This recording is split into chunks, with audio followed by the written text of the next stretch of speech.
Welcome back to Ladies Let's Talk Business. I am your host, Lakarius Thomas, and y'all, we are joined today. I tell everybody who I meet, I have the best wax lady in the world. But y'all, we're going to get into it, Miss Leah Luellen today.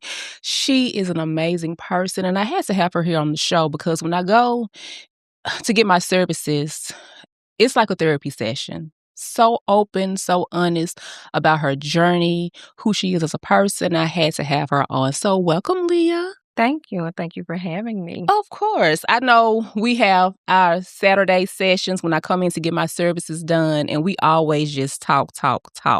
And you share some things about me, about your journey in makeup and just life. So I had to have you on here so we can touch a little bit more on that. Thank you for having me. Yeah, so jump on into it. Okay. Tell the people who you are and how you got into beauty. Okay.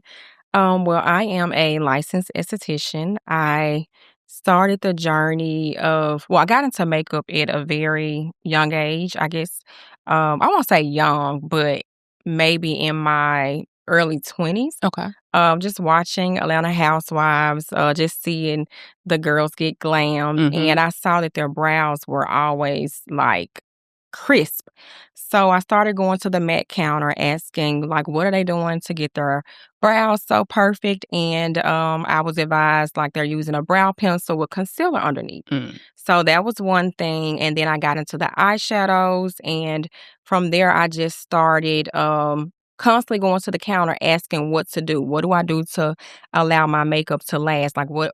Not makeup, but eyeshadows to last. Okay. So then I was introduced to primers. And so a little bit of YouTube, but mostly going to the Met counter and having the whatever sales rep. Well, it's not even a sales rep, but having them to kind of show me what to do. And then I would go home and replicate it. So one thing led to another. Okay. And here you are today. Yes.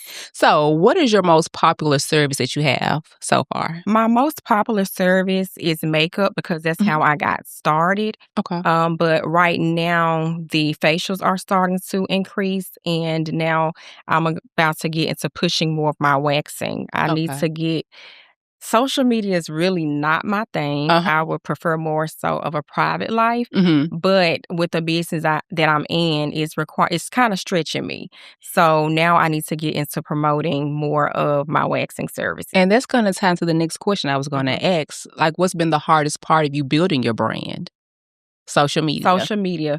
I tend to be very hard on myself. We're our most, I guess, difficult critics. So I'll self-sabotage myself. I'll overly think something when it comes to my content. So I may have a certain way that I want something to look, which social media, I mean, your viewers may not be as critical as... Yeah, they're not digging into it that deep at all. But me, on the other hand, it may be the slightest thing that I'm like, oh, I'm not going to post it. I don't like it. So the most difficult part is creating content. And then sometimes when I do create content, it's staying consistent with it. It feels like a job within itself.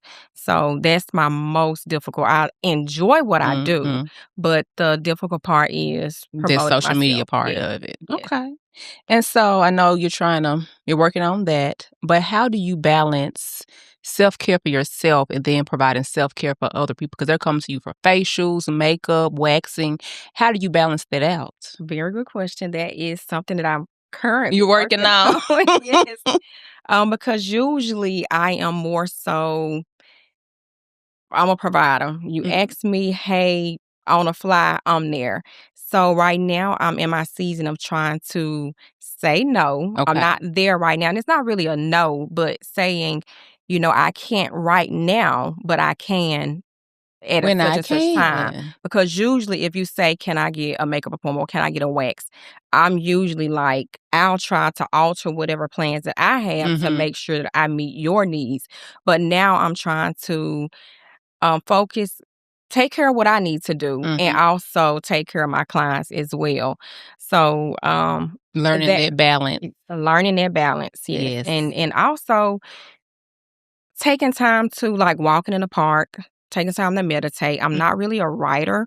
I'm trying to get into that, but just finding moments where I take a break and kind of reset. Okay. Yeah. So we're gonna shift a little bit, get a Mhm. little deeper. Mhm. I know you a breast cancer survivor. One, thank God that you're here. Thank you. Thank God that you're here. Yes. How did that experience impact how you see yourself, or did it impact how you see yourself? Very good question. There was a huge impact on my life. Actually, when you said how did I get into beauty, I could have did a twofold to bring that in, but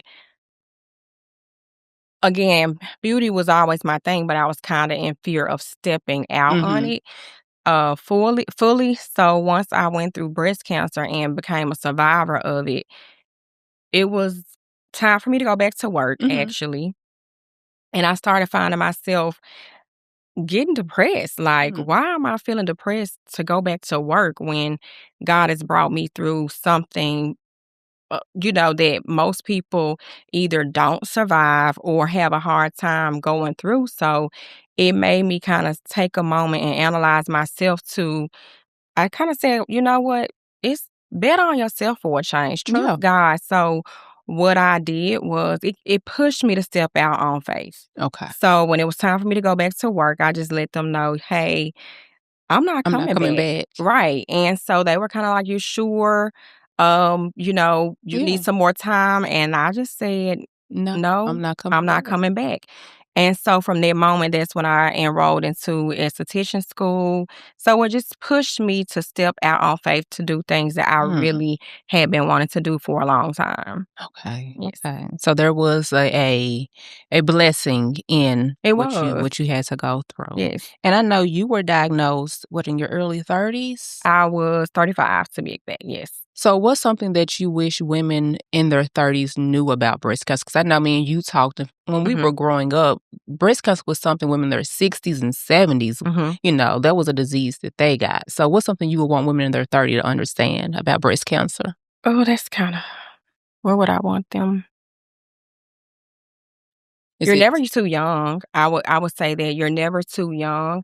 I would definitely advise women to talk to their family about their family history. If you may have been 20 and heard of someone in your family having it, but Mhm. because you were so young and living your own life, you never really paid attention to it. Right. So I think it's a great idea to have conversations and asking like what side of the family, or even if, hey, has anybody on my dad's side, or Mhm. if you're talking to your mom, anybody on our side, your side, has anybody experienced breast cancer, so that when you're going to your doctor visits to see your gynecologist or your primary care, you should, you should express, or, let them know, hey, someone in my family has breast cancer, so they'll know at what stage or what Mhm. age they should go ahead and start testing you, Okay. because they only know what you share with them. Exactly. And so if you don't know, Then you you wouldn't don't know how to answer know. those questions. Yeah. Yeah.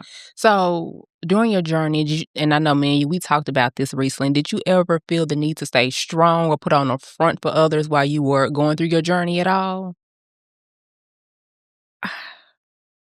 I would say it wasn't to feel the need to, Mhm. I just knew to. Like, Okay. I didn't feel like, "Oh, I gotta do this for somebody." I just feel like it was something naturally, like, I Okay. had to do. Of course, I have my son, and, I guess I could probably say I did for need to for him, Mhm. but I never even thought about it, if that It makes sense. I just never was thought like, "Oh, happening. I gotta do this." No, for anybody. It was just, but once I got diagnosed, um, it was me knowing to trust God in the Mhm. process. It kinda helped to see how my mom went through it, and I learned that it affects your mental more than anything. Mm. So if you can keep a positive mindset and not focus on the why is me or woe is me, Yeah.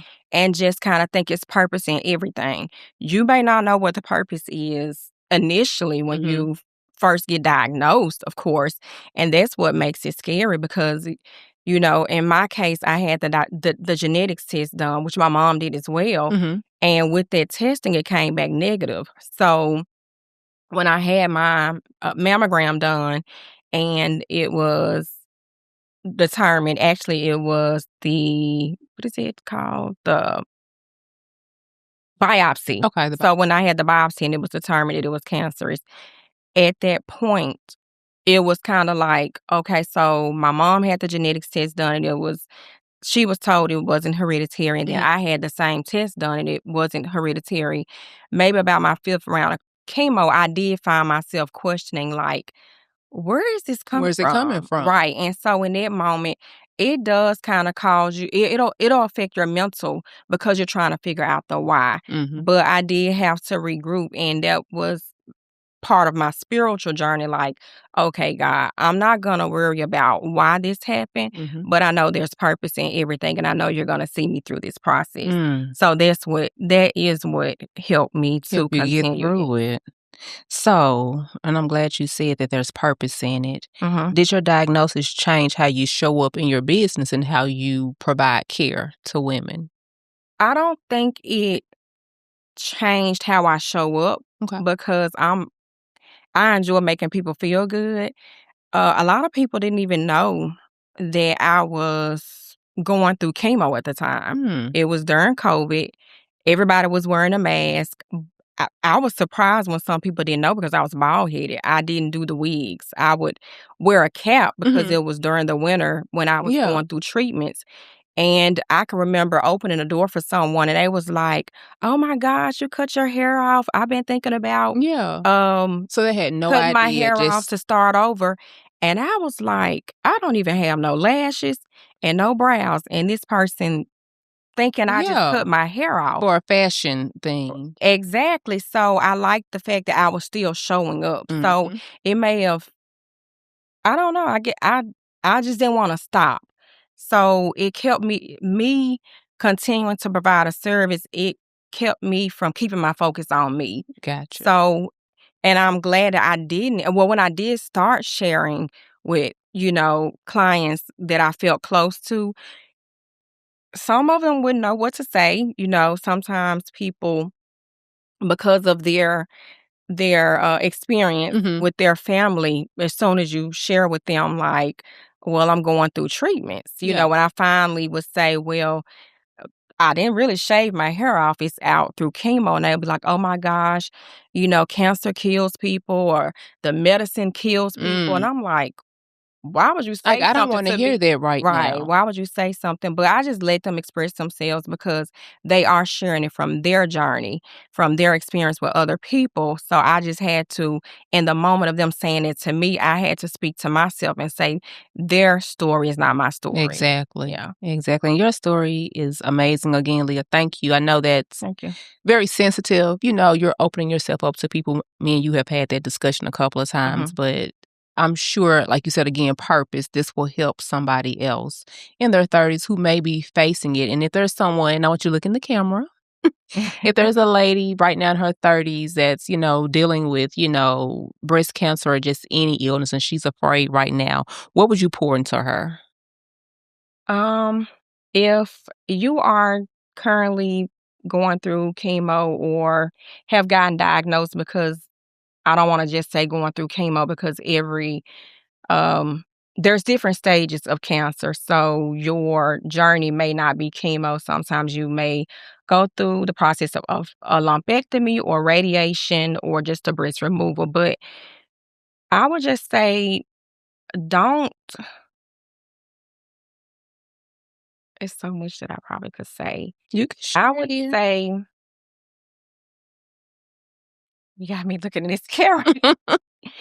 I would say to don't, it's really attacks your mental more than anything. And if you can just find something to keep enjoying your life, like don't feel that cancer is the end. So once they tell you whatever your diagnosis is, or whatever stage, or whatever your process, whatever treatments that you have to undergo, don't think that this is the end of my life. You should start thinking this is a new chapter of my life.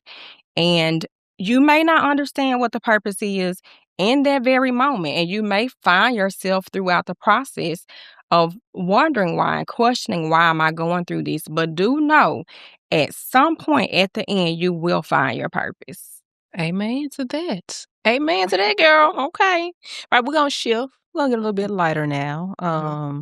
The beauty industry. You know, it always pushes perfection, and we have so many women, you know, altering their bodies, even with makeup, even filters online.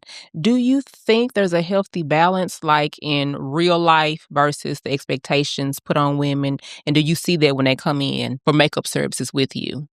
I do think there should be a healthy balance. Okay. Like I don't mind people altering, whether it's makeup,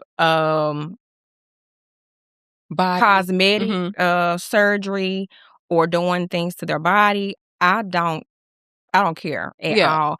But I do think it should be you should focus on your inner self first, because if you find yourself constantly altering yourself and you're not happy with who you are on the inside, you're gonna Constantly constantly change. find yourself trying to change things. So Yeah. I don't mind a little 1, 2, a snip, or whatever it is that you want to do, because as long as it's for self. Right. Now, if it's being done for approval of other people, then that's where it's a problem, because you can never satisfy everybody. Somebody gonna have a problem with something. Do you see that though? Like when women come in and they're asking for different services, is it because it's something they want, or someone has told them, or they're just feeling like I need to do this or look like this?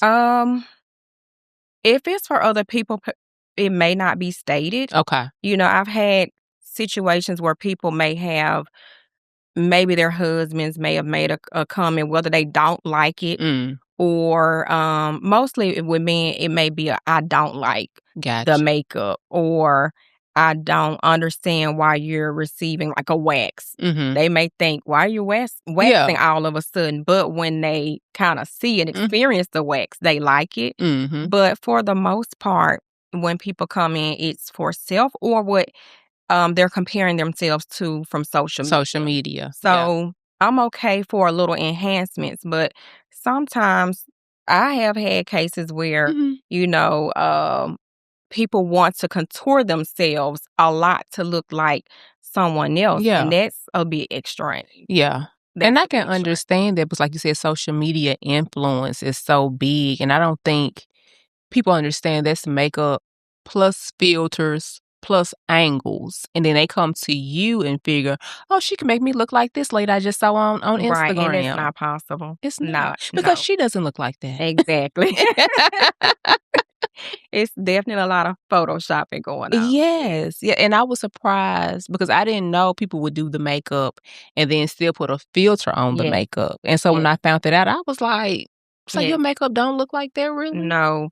And honestly, when I first got into the industry and pretty much mimicking what I would see other artists do, putting filters on work, and when I start to kind of question me as a someone receiving a service, I wouldn't want to go and get my makeup done and have a certain expectation. And then when I get in the car, I'm like, okay, that's not looking like what I see. What I saw. I don't want to misrepresent myself. So I'm not knocking people that do, because it does it looks beautiful on your page. But I want to give people more of a realistic expectation. So using the filters, it does polish your work a little bit more. And I guess it depends on your audience as well, or who your clients are, you know, as far as if you want to use the filters or not. But a realistic expectation, I want you to kind of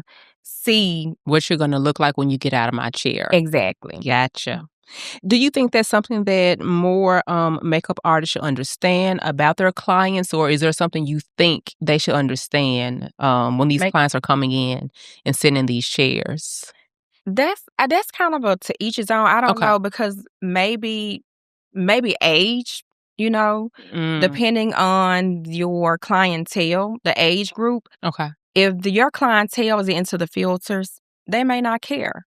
So I don't know. I guess it depends on who's your clientele. Your clientele base. Gotcha. Okay. So we're gonna do a little lightning round, get a little bit lighter. Ask you a few questions and just tell me the first thing that comes to your mind, okay? Okay. So I'm scared. don't be scared, girl. Your go-to foundation right now for yourself or for your clients. Oh, good one. Surprisingly, Uh-huh. for myself, my go-to is Maybelline Fit Me. I love Maybelline Fit. I love it, I love but it. it's just crazy that most people will do the opposite. Mhm. I use high-end makeup for my clients, Okay. and for myself, I go cheap. For myself, I do mixture. Okay. Some of my products are high-end at home, and I would say my most low-end would probably be my foundation and maybe my mascara. Okay. No, that's not even low-end, no. But for my clients, I do use predominantly NARS Okay. foundation. Yes. Okay. And then you already answered my next question. It's gonna be drugstore or high end. Yes. You do a mix. I do a mix. Okay. Yes. What's one product that every woman should have in her bag? Mascara. Oh, And okay. eyeliner. No. Maybe a lip gloss A lip gloss. Well, she only have one. in her bag. One. The one thing she has to have, but she don't have nothing else. Mascara. Mascara. Yes. I think lashes make you pop. Yes, I was about to say this. Yeah. So if you're not a lash girly, Mhm. get you some mascara. And tell them what good, because a lot of people don't know, like, What's a good mascara? yeah, or just the basics of makeup, period. So what's a good mascara? I would say L'Oreal. I can't remember which line of L'Oreal because it's numerous of lines of that mascara, but I do use L'Oreal if I were to do drugstore. Mhm. And high end would be Better Than Sex by Too Faced. Okay. That would be my high end. That's my favorite mascara. Got it. Like today, I did not have time for I usually do lash clusters. Okay. So I am wearing mascara today. Okay. Yeah. And we're finna get into that because, even without your lashes, your face always just gorgeous, just beautiful. Thank you. So we gonna get into this skincare next. Okay. So what is the most underrated skincare step, you think? I would say, I don't know if it's underrated, but moisturizing your skin is top tier. Yes. Especially a nighttime moisturizer, because it's gonna be even more hydrating than your daytime. So I would definitely encourage ladies not to skip a nighttime moisturizer. Mm. And your sunscreen in the day. Black women, people, we have to wear sunscreen. Yes. I don't think we understand that No. enough. And I didn't mean to overtalk Oh, you, you but go ahead. honestly, I didn't really know the importance of it until I got into aesthetic school. Mhm. I was thinking because of our dark skin That that we we didn't have to can't have it, but we absolutely have to wear sunscreen as well. Mhm. You got a sunscreen suggestion for the people? Yeah, well, my top sunscreen is by Image Skincare. It is a sunscreen mist, and the reason why I absolutely love this sunscreen is because it does not leave a white cast. Okay. So if you are looking, it's a little bit on the pricier side, but I promise you, and if you want a little glow, Okay. you would absolutely love the sunscreen. Then there's another line under Image Skincare, which is it's considered their sheer Okay. sunscreen. It also does not leave a white cast. So if you're someone who likes more of a mattifying finish, it also goes well under your foundation, then you would want to use Image Skincare, their sheer Sure. sunscreen. Now, I've also heard, I'm sorry, you're asking, but Go ahead. I've also heard of Black Girl sunscreen. I have not tried it myself, but I've heard mixed reviews. Some Okay. people absolutely love it, and some of them not. But for the most part, I hear that that is a very good sunscreen that doesn't leave that white cast. Gotcha. Now, y'all, we don't have any endorsements from any of these products. Sorry. We are just sharing with y'all so y'all can be cute, because summertime is coming up. Yes. And we have to have that skin ready and balanced and moisturized for the summertime. But people, we gonna get Leah's information if y'all want to send her some product, because she has a class coming up. We gonna give y'all the opportunity to do so. Okay. So let's jump back into our questions. How often should we be getting facials? So you are to get a facial every 4 to 6 weeks. Okay. And I know you do, is it the derma What is it when you're My favorite thing to do that is dermaplaning, and Okay, what it does is it's a manual exfoliation of the skin where it removes your vellus hairs, which is like that baby, the peach fuzz, Mm. like appearance that's on the skin, and it also removes any dead skin cells. And it will also give you a nice glow once that's removed. Once you apply your serums and your sunscreen, that glow is unmatched. Okay, wonderful. Now we're gonna get to when I met Leah and fell in love, waxing. Give us a pre-wax must do. A pre-wax must-do is to exfoliate, which you could use a sugar scrub or well, I would recommend a natural-based sugar scrub, and what that does is allows the hairs to grow through the skin. It reduces your ingrown hairs, and it also makes your wax experience a little less painful. Okay. What about post-wax? What's a must do post-wax? So you would want to exfoliate stop exfoliating 24 hours before, and then you'll start back 24 hours after. So you would definitely want to post wax. Mm-hmm. I'm sorry, exfoliate, and you want to avoid, sweating, Mm-hmm. workouts, and things of that nature because your pores are open right after waxing. So you Mm-hmm. don't want sweat going into those open pores. Yeah. And y'all, she knows what she's talking about. Leah's the first person I've gone to get a wax and have not jumped off the table after the first strip. And I'm very sensitive, underarms, legs, Yeah. everywhere. And I would say this is mine. Now, Leah didn't say this, but for me, numbing cream, Mm-hmm. it works wonders. So do what She was Leah say. actually the first person who Yes. I knew that used the numbing cream. I started Yes. sharing with other people like, "Hey, you should try using this numbing cream." Because It actually worked. the first time I got a wax years ago, it was one of those chain places, and Mhm. the lady snatched. I said, "Ma'am, don't worry about it. You can just stop and just keep my money because I'm Right. getting off of this table." But that numbing cream, you can get It on worked. Amazon, y'all. It works wonders. And like I said, with the exfoliating, doing the sugar scrubs, I may notice a huge difference Mhm. too. It does.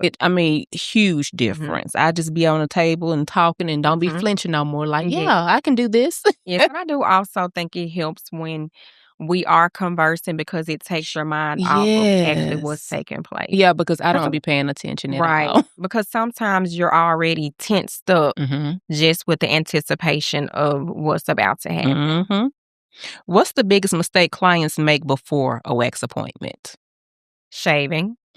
And I was talking to my friend about that, and she was like, "I shaved," and the lady said I didn't have enough, underarm hair or leg hair, and I was like, "You can't shave, ma'am. You Right. have to wait." So, This what would you say? How long or in between shaving should people wait? Well, they teach us that your hair should be the length of a rice grain Okay. to be able to receive a wax. So I would go by what we're taught, but sometimes people think the hair can be too lengthy. I Mhm. feel like the pains for me, I feel like whatever your pain tolerance is, that's Okay. what it's gonna be. So I would maybe wait after you've shaved at least 3 weeks. Gotcha. Yes. So, friend, 3 weeks now. When I go, thinks about due time for me. When I go, you going with me if it's been 3 weeks. Okay, girl, get ready. Okay. So, shifting again, what's one word you would use to describe yourself? Very good question. Mhm. Oh, I don't even know. That's something I really to I describe. can tell you how I would describe you. What is it? Just an amazing open person. Because I will say when I come in and get my services, I've always felt very comfortable, and even how we met out of town, for Ashley's, birthday, just the interaction then, like, immediately just drawn to you, just a very warm, open person. Okay. So I that's was how I about to would go into describe you. maybe kind-hearted. Okay. Yeah. Open. I like that. I need to think. It was one word is kinda hard Okay. to say, Well, give but us a sentence. Give us a full sentence. I'm I'm not a judging person. Okay. I think that's the biggest attribute of myself that I really like of myself, Mhm. actually. It allows people to be themselves. So my non-judging character, Mhm. I would say the kindness that I have, the passion that I have for others, um, Well, that may not be a one-word trait. Well, we doing a sentence, but Okay. still, that's a good thing to have. That's a good thing to have. What makes you most confident? What makes me most confident? Meaning, what do I tell myself Yeah, or what do you something tell that's been yourself? shared? Or something that you just think about yourself that makes you feel like I'm that girl. Like I'm the girl, nobody can take this away from me. Is it just an internal feeling? Is it a I just try not to care about what's going on around me or what other people mm, may be doing or what they look like. I just try to be authentically myself. I love And that. so that's what gives me my confidence. Like, nobody can be you. God created us differently Mm, for a reason. So, whatever it looks like for other people, mm-hmm. that doesn't matter. So, what gives me confidence is that I'm uniquely me. I like that what it looks like to other people doesn't matter. I think again, going back to social media, especially our kids, these kids in their 20s, they've grown up with social media and they're always looking at what's going on in someone else's life and comparing. And I think even women in our age group, late 30s and 40s, Yes. I think they fall victim to that too. So I like that. It doesn't matter what other people think. It's what you know. It's all what you Is know. that right? Is what you know. What would people be surprised to learn about you? Mm. I guess I'm a girl's girl, Mhm. but I actually like to get my hands dirty. I'm Mm. more so a city girl, Mhm.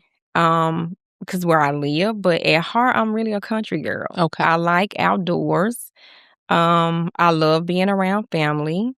I don't have to do the club thing at all, and Mm. it may not be surprising to others, but I'm really an outdoors girl. I can get dusty. Mhm. Um, I would say that's not something most people know. Okay. And lastly, what is your current life motto? Currently, my life motto is to just do it. Mm. So I said it earlier, I'm a self sabotager. Mhm. Now it's like whatever dream I have or something that I maybe thought that I wanted to Mhm. do it.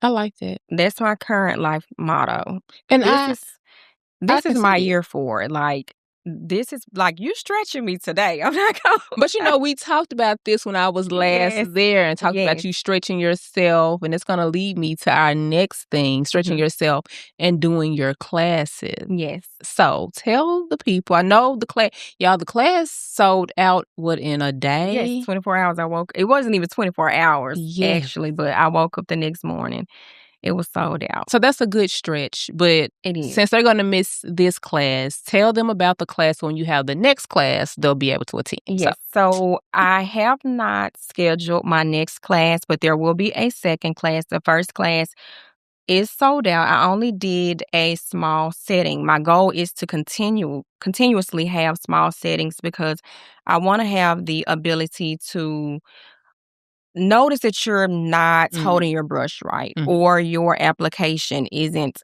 in the proper location. If it's so many women in the class, there's no way that I can walk over and say, hey, you may need to lighten right. maybe your touch or whatever the Mhm, case may be.